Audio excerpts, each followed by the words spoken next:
Alrighty, well, here we are. The afternoon, mid-storm. 2 more victims. It never ends, my friend. This is only 2 of about 20 ashore.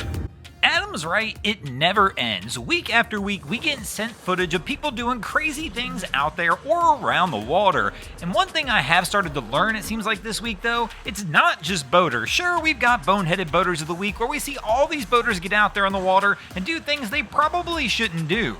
But this week, I got sent a ton of video clips of people around the water who weren't even boating. But now, don't get me wrong, as boaters, of course, we do have our moments. Like that time you went out there and decided you were gonna weld the outdrive while it was still attached to the boat, forgetting that, well, fiberglass is extremely flammable. But one of the things I've learned from a lot of clips I was sent this week is it's not just boaters. It really starting to make me wonder if it's just people when we get around the water. Now, I'm not sure exactly what it is. Maybe it's the serenity of being around the water, the calmness that it can create. Being out there in nature and really relaxing and enjoying yourself maybe creates a state of zen, where all of a sudden your body and your mind relax, and the next thing you know, your judgment starts to falter as you just kind of get into the moment and don't maybe think about anything. And then the next thing you know, all of a sudden you found yourself in a situation you didn't really want to be in. Now, I'm not 100% sure exactly what the cause of all this is, but the reality is we see people doing silly things like this all the time,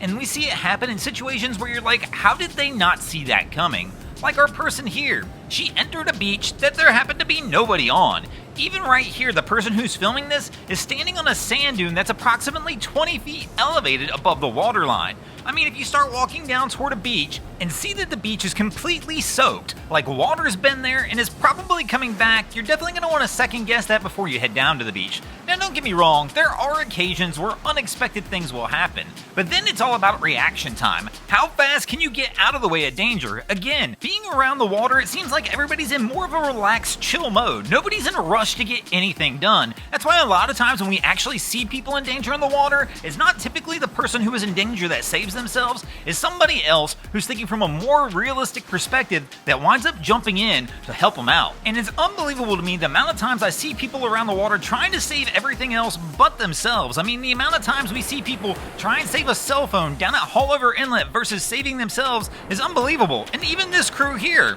instead of saving themselves, they're trying to save this.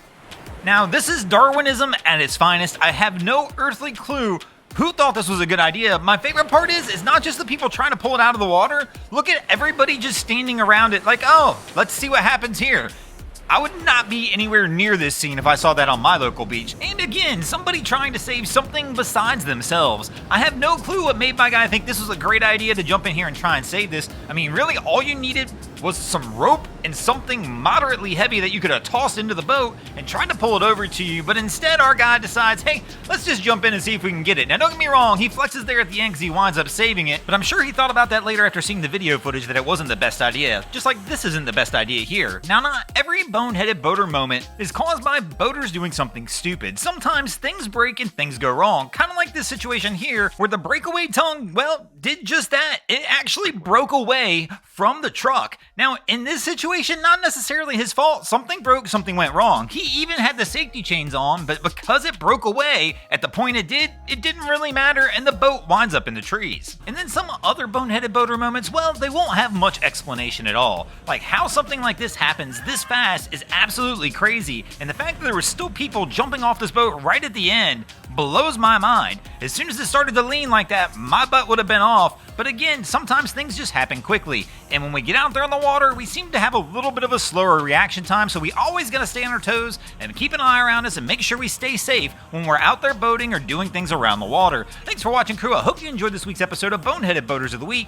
If you ever see anything crazy happening on your waterways, be sure to hit us up on Facebook or Instagram and let us know, and you might see your stories over here. Just like Adam Coolidge, Sam Meters, Skipjack Marine, and TM9890 did this week. And if you guys haven't already, go ahead and drop an anchor on the subscribe button here.